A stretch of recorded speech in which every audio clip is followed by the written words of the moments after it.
tout le monde. Bonjour tout le monde. Vous êtes un peu timide, hein? C'est vrai qu'il fait froid. Nous, on était arrivés hier, il faisait un peu froid. En plus, hier, on a voulu aller manger on a passé 3 restaurants et on devrait réserver. Donc, je comprends pourquoi vous êtes un peu timide. Donc, comme vous avez fait le déplacement, cela sous-entend que vous êtes des chefs d'entreprise et des rebelles intelligents. Faites un tonnerre d'applaudissements pour vous-même. Merci beaucoup. Alors, est-ce qu'il y en a qui connaissent la marque Evaser dans la salle? Puisque c'est vrai que l'objectif, c'est la commode. Alors, quand même, il y a quelques petites mains levées. Mais là, quand vous allez repartir, on connaîtra tous. Vous connaîtrez tous Evaser, Coupe International. Donc, pour la faire courte, je vais me présenter. On a mis une petite présentation. Je ne sais pas si elle sera. Je suis désolée.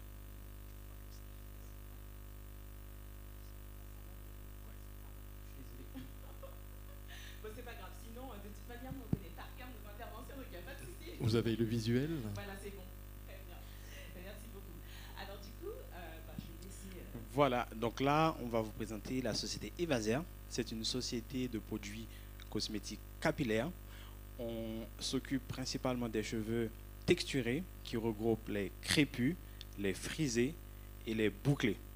C'est une société qui a été créée en 2019 et une société aussi très engagée. Vous allez comprendre pourquoi, puisque en Haïti, on finance une école de près de 200 élèves et on finance aussi une organisation locale qui œuvre dans le reboisement. Et l'un de nos produits phares, l'huile Mascretti, qu'on connaît sur l'appellation l'huile de ricin noir d'Haïti, permet à près de 70 familles de vivre de cette activité. Voilà, donc maintenant, entrons vraiment dans la jeunesse de ce projet. Qu'est-ce qui s'est passé? Alors, du coup, là, on est en 2017, je reçois énormément de compliments de passants dans la rue, de collègues de travail et même de membres de ma famille sur mes cheveux. Et là, je me dis, non, mais les compliments, c'est trop, il faut vraiment que je fasse quelque chose parce que là, vraiment, c'est tout le temps, tous les jours, constamment. Et donc, du coup, je me dis, ben, pourquoi pas créer une chaîne YouTube? Ça me permettrait vraiment de partager facilement le peu d'astuces que je connais aux personnes qui pourraient éventuellement être intéressées. Donc j'y vais, je crée la chaîne YouTube, elle commence à grandir. Et à un moment donné, il y a une vidéo qui va être largement plus visionnée que les autres. Et dans cette vidéo, ce qui va systématiquement revenir dans les commentaires, c'est mais Eva, comment on fait pour avoir ton huile de riz en or et s'il te plaît, dis-nous, parce qu'on veut ce produit. Donc là, par rapport à l'huile de riz en or d'Haïti, à l'époque, c'est mon grand-père qui me fournit mon petit stock à l'usage personnel pour mes besoins propres.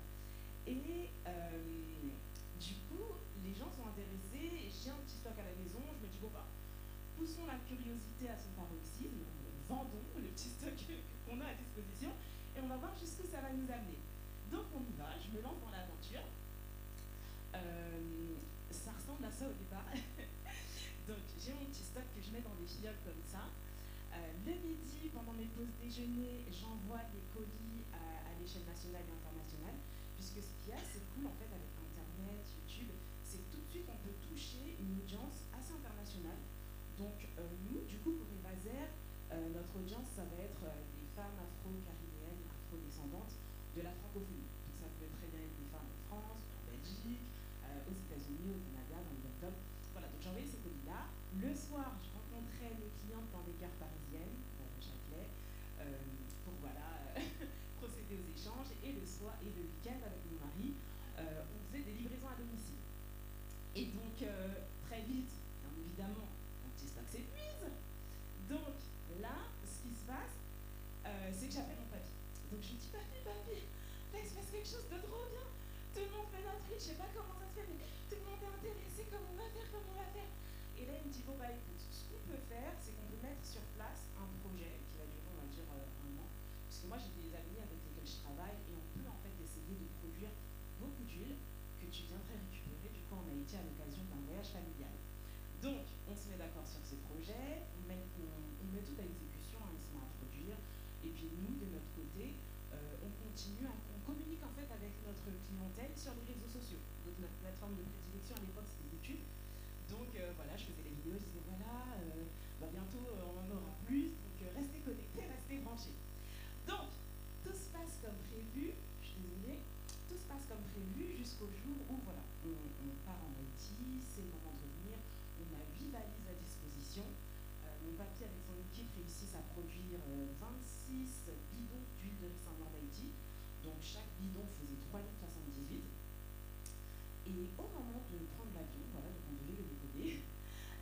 on se fait interpeller par les autorités, par l'équipage de bord. Alors, ça s'annonçait comme ça. Vous savez, quand vous êtes dans l'avion, ça dit comme ça. Mesdames, Messieurs, bonjour, bienvenue à bord. L'avion va décoller depuis Port-au-Prince pour Paris. Nous demandons à Madame Biassou et Monsieur André de descendre de l'appareil. C'est vrai que là, aujourd'hui, devant vous, on y rigole, hein, mais moi, le jour J, j'ai eu des palpitations, j'ai cru que mon cœur allait s'arrêter. Je me suis dit, mais pourquoi on nous appelle? Qu'est-ce qui va se passer? Mais qu'est-ce qu'on a fait? Bon, normalement, ça devrait aller, puisqu'on ne fait pas de trafic de drogue, mais bon, voilà, on se demandait quand même pourquoi on nous invitait. En fait, ils nous ont invités à descendre de l'avion. Ils nous ont dit, voilà, rapprochez-vous, s'il vous plaît, des autorités aéroportuaires haïtiennes, parce qu'on a besoin de vous là-bas. Donc, on y va, on s'installe, et puis là, on nous explique que les quantités qu'on transporte en vue d'une utilisation personnelle sont bien trop importantes. Ce qui est vrai. Donc on dit oui, c'est vrai, en effet. Voilà. Et puis ils nous disent, bon bah maintenant, nous on va devoir confisquer. Après, si vous voulez voter, on peut, après, éventuellement, si vous nous donnez un petit cachet, on peut éventuellement voir ce qu'on pourra faire, mais c'est pas sûr. Donc nous, voilà, après réflexion, on s'est dit, bon, ben, qu'est-ce qu'on fait? Soit on paye, mais on n'est pas sûr de quand même avoir notre marchandise, ou soit, ben, de toute façon, on ne paye pas, et comme on l'aura pas, ben, tant pis. Donc on choisit l'option numéro 2, on leur dit, bah, écoutez, non, nous, on y va, tant pis, enfin, faites ce que vous avez à faire. Donc, bien évidemment, on confisque la marchandise, et sur les 26 bidons, on revient en France avec 4 bidons d'huile. Voilà. Donc, c'est un échec cuisant.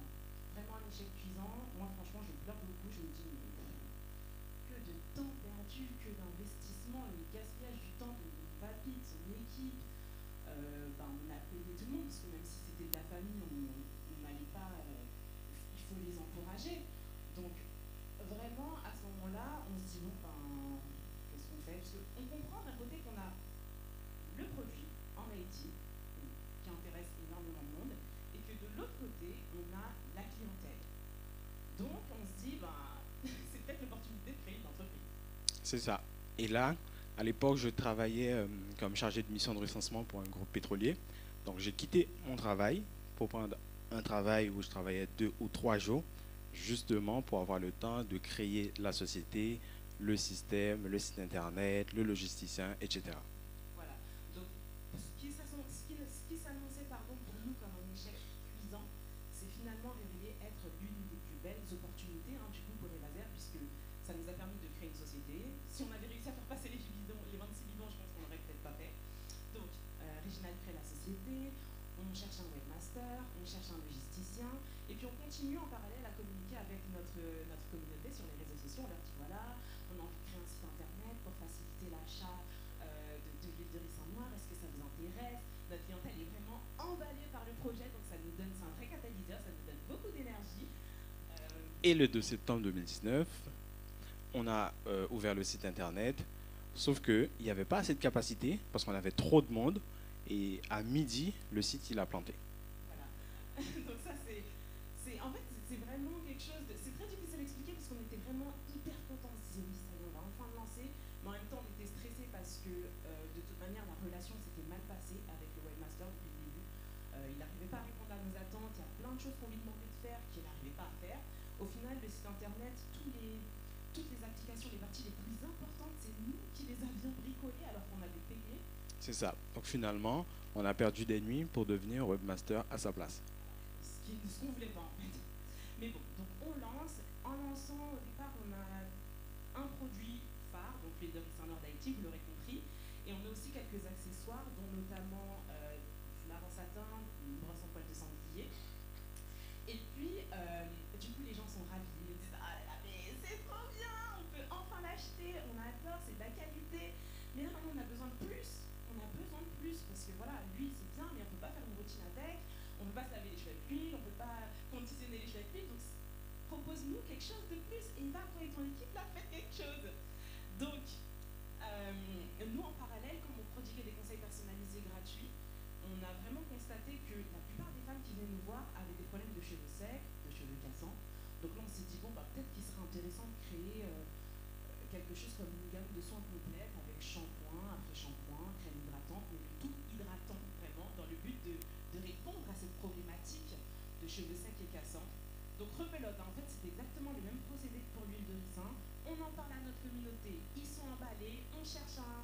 cherche un labo, puisque nous, on n'est pas chimiste, donc on s'est rapproché de laboratoire. On a passé des entretiens avec plusieurs labos jusqu'à trouver le bon. On travaille pendant 2 ans sur la recherche et le développement des produits. Et puis, c'était quand? C'était le 23 décembre 2021. On a sorti justement la gamme, qui est une gamme hydratante, qui est aujourd'hui best-seller chez tous nos revendeurs. Et compte tenu de l'aventure, elle a démarré en Haïti. On a voulu faire un clin d'œil à notre pays. On a donné le nom d'une ville au shampoing. Akaye, c'est la ville où le drapeau haïtien a été cousu. Jacmel, c'est une ville très touristique, donc on a voulu donner un clin d'œil. Et puis Belance, une ville côtière, très jolie, c'est une belle petite ville. Donc du coup, on a voulu faire un clin d'œil à Haïti, là où l'aventure avait démarré. Voilà. Donc du coup, ça continue. Les gens, mais l'engouement, il est incroyable autour de la gamme capillaire. On sent que ça propulse quand même Evaser à un autre niveau. On arrive à atteindre une nouvelle clientèle. La clientèle qui n'est plus que sur la... Enfin voilà, ceux qui veulent faire des soins peuvent venir maintenant chez Evaser. Donc les gens sont contents, mais là, nouveau problème. On nous revient, on dit voilà, c'est bien Evaser, votre équipe, c'est top ce que vous faites, mais on a besoin d'autre chose. On veut d'autres produits. Là, par exemple, vraiment à l'époque, ce qui revenait le plus, c'était que les gens voulaient stimuler la pousse, l'épaississement et la fortification des cheveux, mais depuis l'intérieur. Donc les compléments alimentaires, c'est ce qui est revenu le plus. Me dire, mais quand est-ce que vous allez faire des compléments alimentaires? On attend. Donc, rebelote, on se remet au travail, on cherche un labo, puisque du coup, le labo qui fait la gamme capillaire ne savait pas faire des compléments alimentaires. Donc, on fait des entretiens avec plusieurs labos jusqu'à trouver le bon. Ensuite, il y a la recherche et le développement avant de lancer la production massive. Et puis, c'était cette année, je crois, le 23 février, on a un truc avec le 23, parce que le 23 décembre, le lancement de la gamme. Le 23 février, donc on a lancé cette année, le 23 février dernier, des compléments alimentaires, donc ils s'appellent le Maxi Hair Booster. Et l'idée de ces compléments alimentaires-là, ça va vraiment être de stimuler la pousse, la fortification et l'épaississement des cheveux, mais depuis l'intérieur. Donc voilà, le tout pour remercier Haïti, comme je l'avais dit au départ. Aujourd'hui, on finance une école intégralement qui a près de 200 élèves. On œuvre...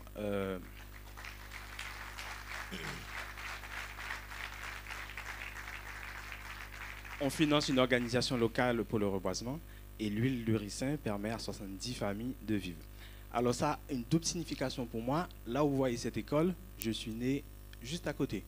Donc moi à l'époque, je devrais parcourir 9 km pour aller à l'école et grâce à ce financement, on permet à ces enfants d'éviter 9 km de route.